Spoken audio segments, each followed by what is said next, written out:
Et bonjour à toutes et à tous, j'espère que vous allez bien. On se retrouve aujourd'hui pour une nouvelle vidéo dans laquelle je vais tout simplement découvrir avec vous ou pas, si vous les connaissez déjà, 3 mangas seinen de Kiun que j'ai acheté récemment et que je connais de nom mais que j'ai jamais lu. Du coup, voilà, je me suis dit que c'était l'occasion parfaite pour voir un peu ce que ça allait donner. On a alors Les Carnets de l'Apothicaire, Valkyrie Apocalypse et Beastars. Alors oui, la semaine dernière aussi, j'ai lu un manga en vidéo, j'ai dit que j'avais kiffé, mais c'est pas pour autant que je vais faire que ça en vidéo. Là, c'est juste que voilà, je savais pas trop quelle vidéo faire, du coup, je me suis dit que j'allais faire ça, surtout que j'ai pas d'ordinateur, du coup, les vidéos où je parle beaucoup de sujets concrets, comme j'avais parlé du business ou comme j'avais parlé de Tatsuki Fujimoto, je peux pas les préparer parce que faire des notes sur le téléphone, je peux pas les lire, etc. C'est un peu compliqué. On commence tout simplement par Les Carnets de l'Apothicaire. Je tiens à préciser que les covers de ces mangas sont vraiment un gros point fort, hein, vraiment. Cette licence, c'est incroyable, les covers, comme elles sont trop belles. J'adore beaucoup le trait de l'auteur, vraiment, ça fait très manga, genre limite un peu cliché, mais vous allez comprendre, genre c'est très... c'est hyper bien fait, j'aime beaucoup.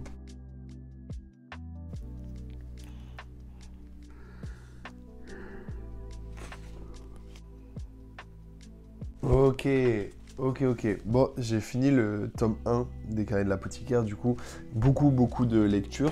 C'est hyper agréable, ça coule hyper bien. Et c'est assez marrant, genre c'est pas un seinen en mode ça va être gore, en mode même alors que ça se passe dans le quartier des plaisirs, etc. Il n'y a pas beaucoup de scènes de cul, de scènes sexuelles et tout, enfin même pas du tout. Et pourtant c'est hyper cool en gros. Pour faire hyper vite, c'est juste une meuf qui a été enlevée, qui du coup se retrouve dans le quartier des plaisirs de la cour intérieure de l'empereur, il me semble. Et en gros, elle est servante.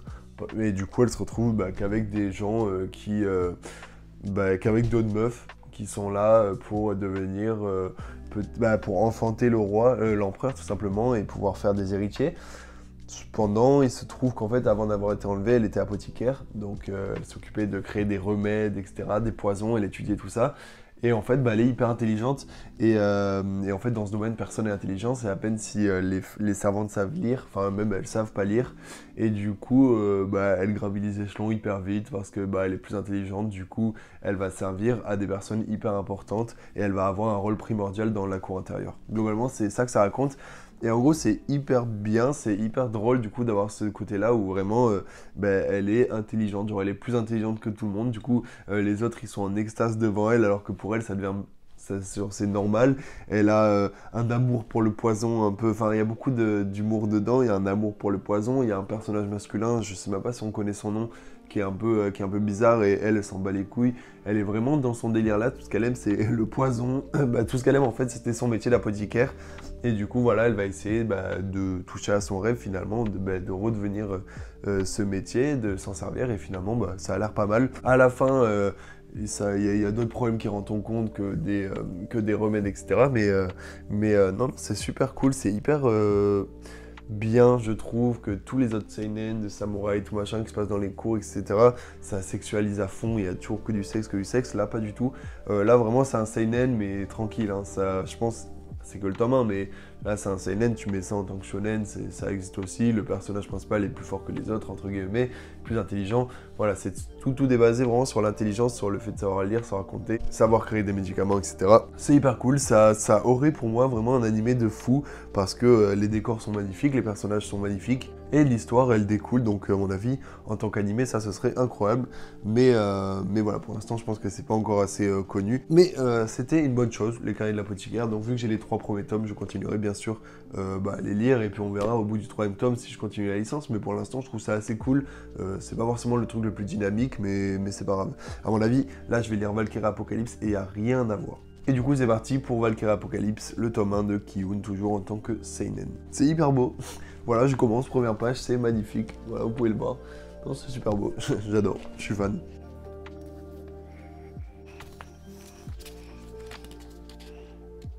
Waouh, ok, bon. Le tome 1 de Valkyrie Apocalypse est fini. Et bon, évidemment, comme je l'avais dit tout à l'heure, hein, c'est vraiment du combat.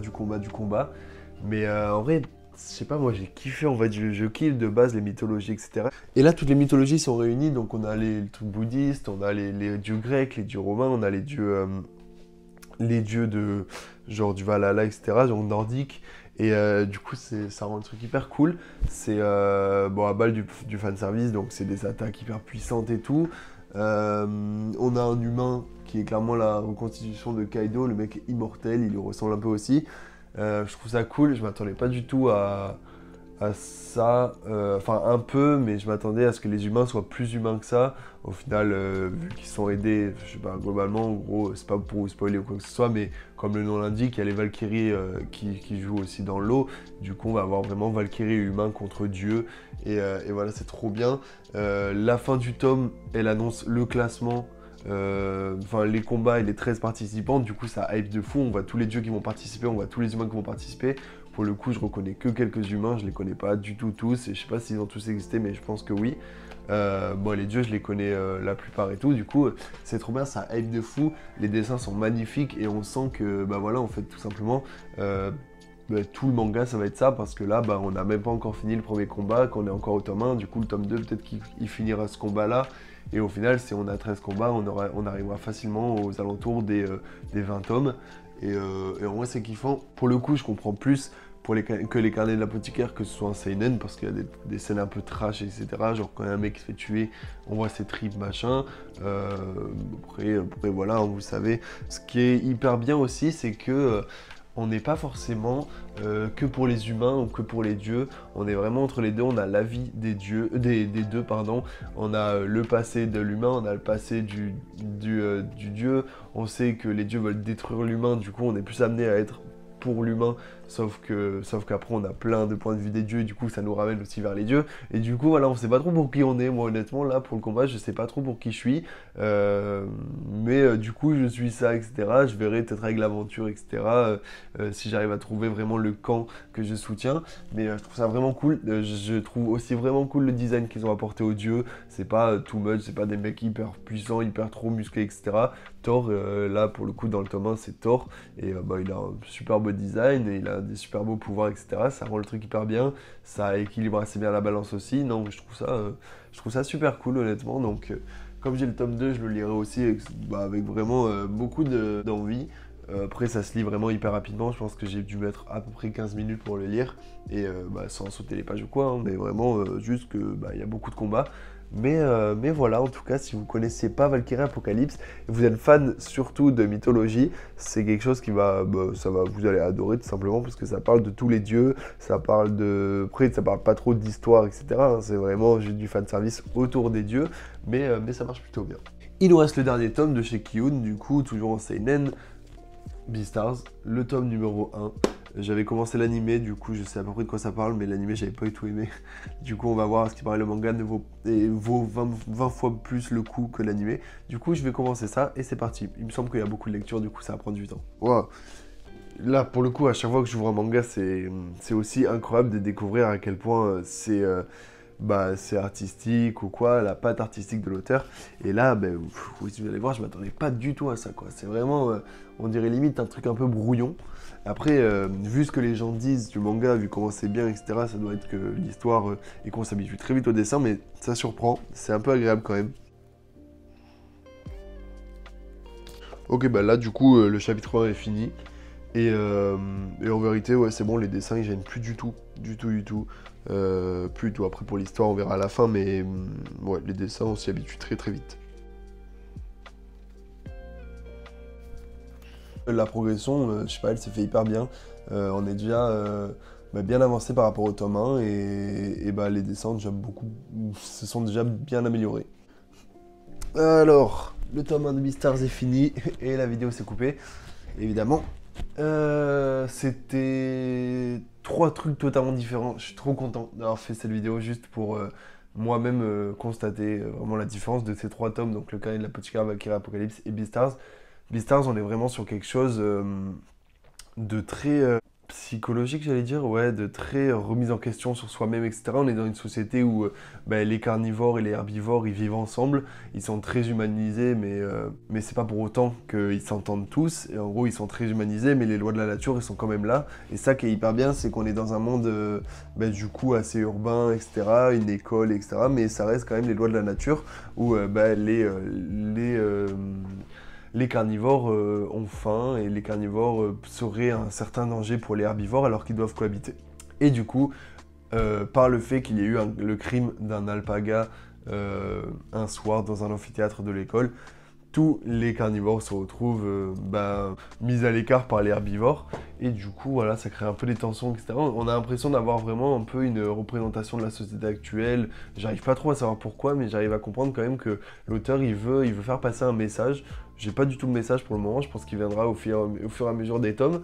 Mais du fait que, par exemple, le personnage principal que l'on suit, c'est un grand loup, donc un grand loup gris, qui serait, quand on le voit comme ça d'apparence, une menace pour tous les herbivores et pour tout le monde, même les humains. Et en fait, lui, il ne l'est pas du tout, il est juste gentil, sauf que des fois, son instinct naturel, il prend le dessus, du coup, il se perd, et c'est là où, du coup, le côté psychologique, il rentre en jeu, c'est que, voilà, il se perd, il sait pas qui il est réellement, parce qu'il sait pas s'il est vraiment gentil, ou si son instinct naturel qui lui dit des fois de bouffer des herbivores, il est plus fort que lui, etc. Il n'a pas envie d'être un loup, mais il l'est par défaut naturellement. Et du coup, c'est hyper bien, d'autant plus que voilà, on avait parlé des dessins qui sont finalement pas du tout un problème. Voilà, c'est super bien. Moi, j'ai trop kiffé Beastars, même j'ai trop kiffé les 3 tomes. C'est vrai que j'ai été un peu moins. En vrai, j'allais dire moins pris par les carnets de l'apothicaire, mais même pas. C'est juste que ça a pris plus de temps à démarrer, mais c'était tout aussi cool. Du coup, non, en vrai, les 3 tomes ont été extraordinaires. Je sais que. Voilà, c'est pas forcément du tout la même chose, du coup c'est impossible de dire lequel j'ai préféré, de faire un classement, etc. Tu peux pas comparer des dieux qui se battent et une meuf qui fait des médicaments dans le quartier des plaisirs d'un empereur japonais. Du coup, voilà, c'est tout ça, mais en tout cas c'était histoire de regrouper les seinen de chez Kiun, et pour le coup c'était une grande surprise, hein. Bon, Kiun de toute façon j'ai toujours critiqué leur collector, j'ai toujours critiqué leur façon, leur vision de l'argent, leur vision des mangas, etc. Mais après, sur ce qu'ils éditent, eux, moi je trouve ça toujours assez qualitatif. Hein, même les autres licences que j'ai, Jujutsu Kaisen, les King's Game, etc., c'est toujours des choses que j'ai adorées. Du coup, voilà. Mais en attendant, moi, si je devais vous faire découvrir finalement ces 3 licences-là, je vous dirais que si vous êtes fan de Slice of Life, ou si vous êtes un peu plus lecture un peu plus limite romantique, etc., je vous dirais d'aller foncer lire Les Carnets de l'Apothicaire, parce que oui, l'amour rentre en jeu de fou dans ce manga. Après, si vous êtes plus vraiment attiré par la baston, par la bagarre, comme vous auriez pu être attiré par, je sais pas, même Chainsaw Man, tout ça, tous les mangas qui vraiment parlent beaucoup de ça, enfin évoquent beaucoup de bagarres, etc. C'est vraiment les Valkyrie Apocalypse, hein, qu'il faut se procurer, parce que pour le coup, c'est pas forcément... bon, Chainsaw Man, ça l'est, mais Valkyrie Apocalypse, j'ai pas l'impression qu'il y a réellement une grosse histoire derrière, même si, d'accord, il y a quand même des enjeux, ça parle quand même, ça dénonce un peu la place de l'humain sur Terre, qui a fait un peu n'importe quoi, etc. Dans le fond, ça reste quand même que de la mise en... finalement, des bons prétextes pour se battre. Et à côté, Beastars, je sais pas, c'est un peu pour tout le monde, j'ai l'impression, Beastars, finalement, même si les dessins, ils sont pas forcément fous, on retrouve... je sais pas, moi, ça me faisait plus penser à une bande dessinée française, etc., qu'à un manga. Mais voilà, ouais, Beastars, c'est plus amené pour tout le monde, c'est très rétrospectif, il y a quand même un peu de suspense, il y a quand même voilà, un peu de tout, il y a de l'humour, il y a de l'angoisse, il y a de l'amour, il y a un peu de tout, et du coup c'est hyper agréable. J'ai beaucoup parlé pour rien dire, mais au final c'est tout simplement parce que j'ai trop kiffé ces 3 licences, que c'est dur aussi d'amener une critique sur un tome, parce que finalement j'arrive pas forcément à vous résumer ce que c'est Beastars en un tome, et à la fois toutes ces licences-là, mais en tout cas, tout ce que je peux vous dire, c'est que elles sont tout simplement très bien. Il n'y en a aucune que j'ai pas aimé. Sinon, ça fait longtemps que j'ai pas aimé un manga que j'ai lu. Le dernier, ça a été Mission Yozakura Family, il me semble que j'ai pas du tout aimé. C'est ça, mais du coup, voilà, chacun a sa particularité, il se démarque aussi beaucoup de tous les autres mangas que j'ai, du coup c'est très bien, je pense que je continuerai les 3, je sais pas comment, mais j'y arriverai, je pense que je vais continuer d'abord à lire les tomes 2 de chaque, et puis après on verra, mais bon, on verra, il faut pas que je me lance dans trop de licences, ça coûte trop cher. Mais en tout cas, c'est tout. Voilà. En tout cas, n'hésitez pas à me dire pour la suite, si vous connaissez ces 3 licences, laquelle je ferais mieux de continuer ou pas. Moi, ça m'aiderait beaucoup à économiser de l'argent et à savoir un peu, même si je me ferai mon propre avis. En tout cas, on se retrouve la semaine prochaine pour une nouvelle vidéo. Merci d'être resté jusqu'à la fin. Ciao!